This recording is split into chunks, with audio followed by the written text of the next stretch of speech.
আকাশবাণী খবর পড়ছি শুভব্রত মুখোপাধ্যায়। বিশেষ খবর। ভারতের ওষুধ নিয়ন্ত্রক কর্তৃপক্ষ ডিসিজিআই দেশজুড়ে জরুরি পরিস্থিতিতে কোভ্যাক্সিন ও কোভিশিল্ড নামে দুটি টিকা প্রয়োগের শর্ত সাপেক্ষে অনুমতি দিয়েছে। দেশে টিকা তৈরির সাফল্যে প্রধানমন্ত্রী নরেন্দ্র মোদী বিজ্ঞানীদের অভিনন্দন জানিয়েছেন। দৈনিক করোনা সংক্রমিতের সংখ্যা ক্রমশ কমছে, আরোগ্যের হার বেড়ে হয়েছে 96.16%। বিসিসিআই সভাপতি সৌরভ গঙ্গোপাধ্যায়ের শারীরিক অবস্থা স্থিতিশীল।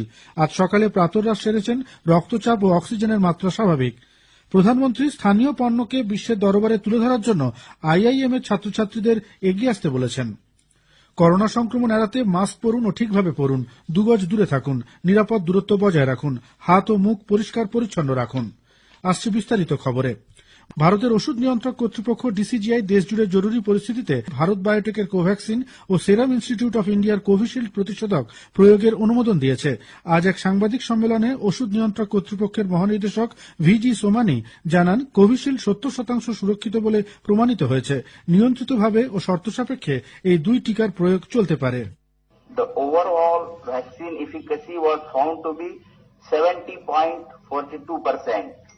After detailed deliberation, subject expert committee has recommended for the grant of permission for restricted use in emergency situations subject to certain regulatory conditions. The clinical trial ongoing within the country by the firm will continue. উল্লেখ্য, কেন্দ্রীয় ঔষধ গুণমান নিয়ন্ত্রণ সংস্থা সিডিএসসিওর বিশেষজ্ঞ committee গতকালই জরুরি পরিস্থিতিতে এই দুই টিকা প্রয়োগের অনুমতি দিয়েছিল। ডিসিজিআই আজ জানিয়েছে, জনস্বার্থে সমস্ত রকম সতর্কতা নিয়ে টিকা প্রয়োগ করা যেতে পারে। তারা আহমেদাবাদে ক্যাডিলা হেলথ কেয়ারকেও তৃতীয় পর্যায়ের ট্রায়ালের অনুমতি দিয়েছে। ভারত বায়োটেকের টিকাটি ট্রায়াল পর্যায়ে থাকলেও নতুন করোনা স্ট্রেনের কথা মাথায় রেখে তা প্রয়োগ করা যেতে পারে বলে ডিসিজিআই আজ জানিয়েছে। দেশে টিকা তৈরির সাফল্যে প্রধানমন্ত্রী নরেন্দ্র মোদী বিজ্ঞানীদের অভিনন্দন জানিয়েছেন। এক টুইট বার্তায় প্রধানমন্ত্রী বলেন, ডিসিজিআই দুটি টিকা প্রয়োগের অনুমতি দেওয়ায় দেশ কোভিড মুক্তির পথে দ্রুত এগিয়ে যাবে। তিনি আজকের এই সিদ্ধান্তকে কোভিডের বিরুদ্ধে দেশবাসীর লড়াইয়ের একটি গুরুত্বপূর্ণ মোড় বলে অভিহিত করেছেন। প্রধানমন্ত্রী বলেছেন, জরুরি ভিত্তিতে টিকা প্রয়োগের অনুমতি আত্মনির্ভর ভারত গঠনে স্বপ্নকে সফল করতে সাহায্য করবে। প্রধানমন্ত্রী ফের একবার চিকিৎসক, চিকিৎসাকর্মী, বিজ্ঞানী, পুলিশ কর্তৃপক্ষ, সাফাই কর্মী সহ সমস্ত করোনা যোদ্ধাদের প্রতি কৃতজ্ঞতা জানিয়ে বলেন, দেশ তাদের সেবার কথা মনে রাখবে। কেন্দ্রীয় স্বাস্থ্যমন্ত্রী ডক্টর হর্ষবর্ধন বলেছেন, নির্বাচনী প্রক্রিয়ার মতো বুথ স্তর পর্যন্ত করোনা প্রতিষেধক পৌঁছে দেওয়ার কাজ চলবে। আজ সকালে এক টুইট বার্তায় তিনি বলেন, টিকাদানে উপযোগী করে তোলার জন্য স্বাস্থ্যকর্মীদের প্রশিক্ষণ চলছে। 719টি জেলার 57,000 কর্মী প্রশিক্ষণ নিয়েছেন। প্রতি 100 জন টিকাপ্রাপ্তের জন্য 5 সদস্যের একটি দল টিকা প্রদানের কাজ করবে। টিকা পাবার পর কোনো পার্শ্ব প্রতিক্রিয়া দেখা দিলে তাৎক্ষণিকভাবে তার মোকাবিলা করার জন্য টিমগুলিকে অ্যানাফিল্যাক্সিস কিটও দেওয়া হবে। দেশ জুড়ে গতকাল সফলভাবে করোনা প্রতিষেধক প্রয়োগের মহড়া সম্পন্ন হয়েছে।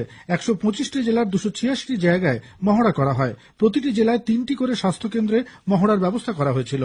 দেশে দৈনিক করোনা সংক্রমিতের সংখ্যা ক্রমশ কমছে। আজ সকালে প্রকাশিত স্বাস্থ্য মন্ত্রকের বুলেটিন অনুযায়ী গত 24 ঘন্টায় নতুন করে সংক্রমিত হয়েছেন 18,177 জন।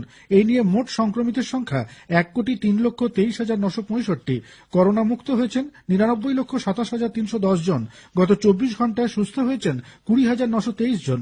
এই সময়কালে মৃত্যু হয়েছে 217 জনের। মোট মৃতের সংখ্যা 1,49,435। আরোগ্যের হার বেড়ে হয়েছে 96.16%। মৃত্যু হার অপরিবর্তিতই রয়েছে 1.45%। চিকিৎসাধীন রয়েছেন 2,47,220 জন।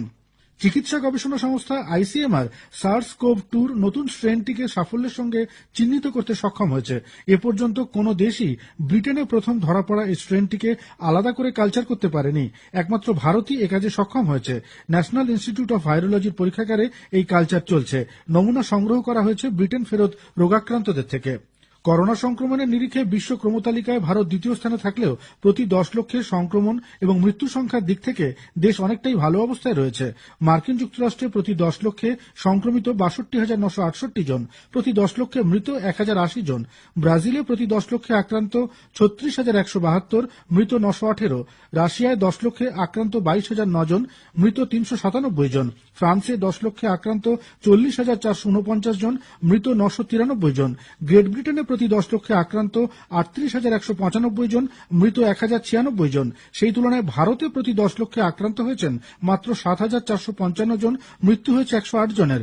গোটা বিশ্বে এ পর্যন্ত করোনা সংক্রমিত হয়েছে 8,49,75,277 জন, সুস্থ হয়েছেন 6,93,000 মানুষ, মৃত্যু হয়েছে 18,43,000 রোগীর। হিমাচল প্রদেশ সরকার মানালির সোলাং নালা ও অটল টানেলের দক্ষিণ ভাগের মধ্যে আটকে পড়া 500 পর্যটককে উদ্ধারের জন্য অভিযান শুরু করেছে। মানালির এসডিএম রমন ঘাটসঙ্গী জানিয়েছেন, রাস্তায় যানবাহন চলাচল স্বাভাবিক করার লক্ষ্যে পদক্ষেপ নেওয়া হচ্ছে। গতকাল রাতে উদ্ধারকারীদের একটি দল ধুন্ডিতে পৌঁছেছে। একটু আগে পাওয়া খবরে জানা গেছে, আটকে পড়া 500 জনের মধ্যে 300 জনকে ইতিমধ্যে নিরাপদে উদ্ধার করা হয়েছে। খবর শুনছেন আকাশবাণী থেকে।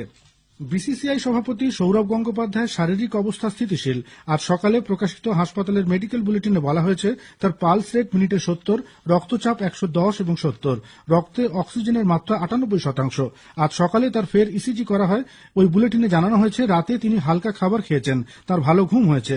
হাসপাতাল সূত্রে আরো জানানো হয়েছে, আজ সকালে তার ইসিজি রিপোর্ট স্বাভাবিক এসেছে। তার অক্সিজেন সাপোর্ট খুলে নেওয়া হয়েছে। তিনি কর্নফ্লেক্স এবং ছানা খেয়েছেন। রাজ্যের প্রাক্তন পুরমন্ত্রী শিলিগুড়ি পৌর প্রশাসক অশোক ভট্টাচার্য হাসপাতালে তাকে দেখতে যান। পরে সাংবাদিকদের অশোকবাবু বলেন, সৌরভ ভালো আছেন। প্রধানমন্ত্রী নরেন্দ্র মোদী স্থানীয় পণ্যকে বিশ্বের দরবারে পেশ করার উপযোগী রূপ দেওয়ার জন্য ছাত্রছাত্রীদের এগিয়ে আসার আহ্বান জানিয়েছেন। গতকাল আইআইএম সম্বলপুরে ছাত্র ও শিক্ষকদের দেওয়া এক ভিডিও বক্তৃতায় শ্রী মোদী বলেন, আত্মনির্ভর ভারত গঠনের ক্ষেত্রে স্থানীয় পণ্য ও আন্তর্জাতিক সহযোগিতার মধ্যে মেলবন্ধনের কাজে আইআইএমগুলি উল্লেখযোগ্য ভূমিকা নিতে পারে।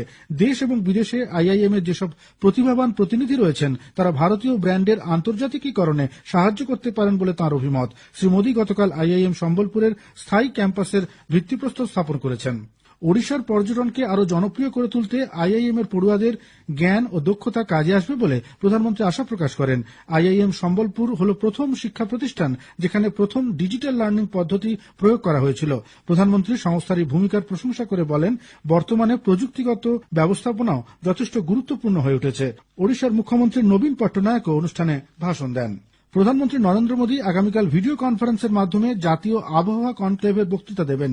তিনি জাতীয় আণবিক সময় পরিমাপক ও ভারতীয় নির্দেশক দ্রব্য জাতির উদ্দেশ্যে উৎসর্গ করবেন। এদিনই তিনি জাতীয় আবহাওয়া মানক পরীক্ষাগারের ভিত্তিপ্রস্তর স্থাপন করবেন। ভারতীয় নির্দেশক দ্রব্য নামক পরীক্ষাগারগুলিতে আন্তর্জাতিক মান অনুযায়ী দেশীয় পণ্যের গুণমান খতিয়ে দেখার ব্যবস্থা থাকবে। জাতীয় আবহাওয়া কনক্লেভের আয়োজন করেছে council of scientific and industrial research, national physical laboratory. আমেরিকার একটি গবেষণা সংস্থা মর্নিং কনসাল্ট প্রধানমন্ত্রী নরেন্দ্র মোদীকে রাষ্ট্রনায়কদের মধ্যে সবচেয়ে জনপ্রিয় রেটিং দিয়েছে। 75% জনমত শ্রী মোদীর পক্ষে এবং 20% জনমত বিপক্ষে গিয়েছে। সব মিলিয়ে তাঁর রেটিং 55। গবেষণা সংস্থাটি মার্কিন যুক্তরাষ্ট্র ছাড়াও জাপান, ব্রাজিল সহ 13টি দেশে সমীক্ষা করেছিল। স্বরাষ্ট্রমন্ত্রী অমিত শাহ প্রধানমন্ত্রীর এই স্বীকৃতিতে অভিনন্দন জানিয়ে বলেছেন, কোভিড-19 আবহে দেশকে যেভাবে শ্রী মোদী নেতৃত্ব দিয়েছেন, তাতে দুনিয়ার সর্বত্র মানুষ তার প্রশংসা করেছে। গোয়ার তিলক ময়দানে আজ ইন্ডিয়ান সুপার লিগ আইএসএল ফুটবলে এসসি ইস্টবেঙ্গল ওড়িশা এফসির বিরুদ্ধে খেলবে। খেলা শুরু হবে বিকেল 5টায়। 7 ম্যাচে 3 পয়েন্ট নিয়ে এসসি ইস্টবেঙ্গল লিগ টেবিলে 10ম স্থানে রয়েছে। সমসংখ্যক ম্যাচে 2 পয়েন্ট পেয়ে 11 দলের আইএসএল এ ওড়িশা এফসি শেষ স্থানে আছে। অন্য ম্যাচে সন্ধ্যে 7:30টায় ফতর্দা স্টেডিয়ামে এটিকে মোহনবাগান নর্থ ইস্ট ইউনাইটেড এফসির মুখোমুখি হবে। 8 ম্যাচে 17 পয়েন্ট সংগ্রহ করে এটিকে মোহনবাগান 2 নম্বরে এবং নর্থ ইস্ট ইউনাইটেড 11 পয়েন্ট নিয়ে ষষ্ঠ স্থানে আছে। 51তম ভারতীয় আন্তর্জাতিক চলচ্চিত্র উৎসবের উদ্বোধনী ছবি মনোনীত হয়েছে ডেনমার্কের অ্যানাদার রাউন্ড। ছবিটির পরিচালক টমাস উইন্টারবার্গ। এই ছবিটি গত কান চলচ্চিত্র উৎসবে ডেনমার্কের প্রতিনিধিত্ব করেছিল। উৎসবে সন্দীপ কুমার পরিচালিত মেহেরুন্নিসা ছবিটির ওয়ার্ল্ড প্রিমিয়ার হবে। উৎসব শুরু হচ্ছে আগামী 16ই জানুয়ারি, শেষ হবে 24শে জানুয়ারি। আকিরা কুরোসাওয়া পরিচালিত ওয়াইফ অফ এ স্পাই ছবিটি সমাপ্তি অনুষ্ঠানের জন্য মনোনীত হয়েছে। 26তম কলকাতা আন্তর্জাতিক চলচ্চিত্র উৎসব শুরু হচ্ছে 8ই জানুয়ারি, চলবে 15 তারিখ পর্যন্ত। সদ্য প্রয়াত অভিনেতা সৌমিত্র চট্টোপাধ্যায় অভিনীত ও সত্যজিৎ রায় পরিচালিত অপুর সংসার ছবি দিয়ে উদ্বোধন হবে এই উৎসবের। শেষ করার আগে খবরের বিশেষ কিছু অংশ আরো একবার। ভারতের ওষুধ নিয়ন্ত্রক মহানির্দেশক ডিসিজিআই দেশ জুড়ে জরুরি পরিস্থিতিতে কোভ্যাক্সিন ও কোভিশিল্ড নামে দুটি টিকা প্রয়োগের শর্ত সাপেক্ষে অনুমতি দিয়েছে। দেশে টিকা তৈরির সাফল্যে প্রধানমন্ত্রী নরেন্দ্র মোদী বিজ্ঞানীদের অভিনন্দন জানিয়েছেন। দেশে দৈনিক করোনা সংক্রমিতের সংখ্যা ক্রমশ কমছে। আরোগ্যের হার বেড়ে হয়েছে 96.16%। বিসিসিআই সভাপতি সৌরভ গঙ্গোপাধ্যায়ের শারীরিক অবস্থা স্থিতিশীল। আজ সকালে প্রাতরাশ সেরেছেন। রক্তচাপ ও অক্সিজেনের মাত্রা স্বাভাবিক। প্রধানমন্ত্রী স্থানীয় পণ্যকে বিশ্ব দরবারে তুলে ধরার জন্য আইআইএম এর ছাত্রছাত্রীদের এগিয়ে আসতে বলেছেন। খবর শেষ হলো। এরপরই শুনুন স্থানীয় সংবাদ।